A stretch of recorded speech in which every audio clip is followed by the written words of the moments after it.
Assalamualaikum warahmatullahi wabarakatuh. Saya Maria Oktaviani Ematokan ingin mempresentasikan tugas hukum adat. Pengertian hukum adat waris menurut Prof. Supomo.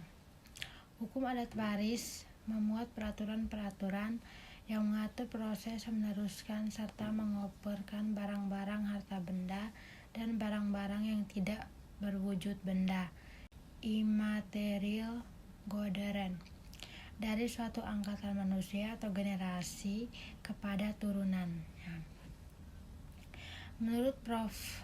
Terhard, hukum adat waris meliputi peraturan hukum yang bersangkutan dengan proses yang sangat mengesankan serta yang akan berjalan tentang penerusan dan pengoperan kekayaan material dan imaterial dari suatu generasi kepada generasi berikutnya. Harta waris diwarisi oleh sekumpulan ahli waris semacam badan hukum harta waris disebut harta pusaka. Harta waris tidak dapat dibagi-bagi antara para ahli waris. Ahli warisnya hanya memiliki hak pakai atas harta waris, contohnya Minangkabau. Proses peralihan dapat dimulai ketika pewaris masih hidup. 3 unsur dalam proses waris. Adanya pewaris yang meninggalkan harta kekayaan, adanya beberapa ahli waris yang berhak menerima harta waris, adanya harta waris yang ditinggalkan sistem kewarisan adat. Sistem kewarisan individual, harta waris dibagi-bagikan antara para ahli waris, contohnya masyarakat suku Jawa, sistem kewarisan kolektif.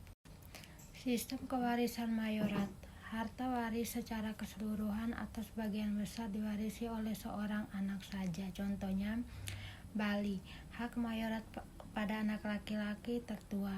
Hutang pewaris putusan Landrat Purworejo tanggal 23 Maret 1938 adalah ahli waris bertanggung jawab atas hutang pewaris. Sekedar harta waris mencakupi menurut Prof.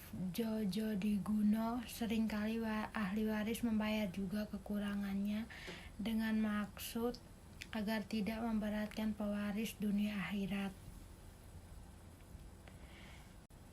Pembagian harta peninggalan.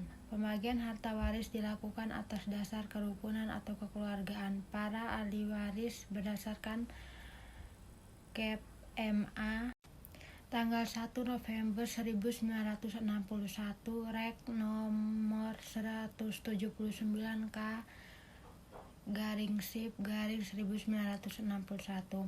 Anak pertama dan anak laki-laki dari seorang peninggal warisan bersama berhak atas harta warisan dalam arti bahwa bagian anak laki-laki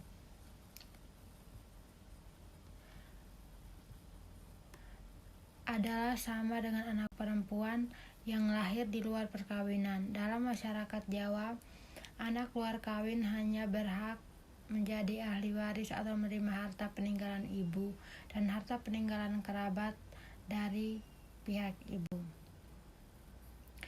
Anak angkat di Bali kedudukannya anak angkat sama dengan anak kandung, dan anak angkat melepaskan pertalian keluarga dengan orang tua kandung, sedangkan pada masyarakat Jawa dan Sunda, anak angkat tidak memutus pertalian keluarga dengan orang tua kandungnya.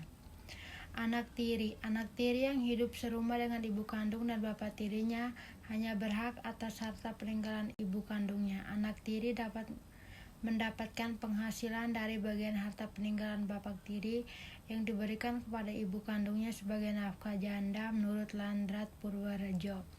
Kedudukan janda bukan ahli waris karena bukanlah keturunan pewaris atau orang luar, dan menurut KPMA tanggal 20 April 1960 Rek nomor 110/K/SIP/1960, janda juga menjadi ahli waris dari almarhum suaminya.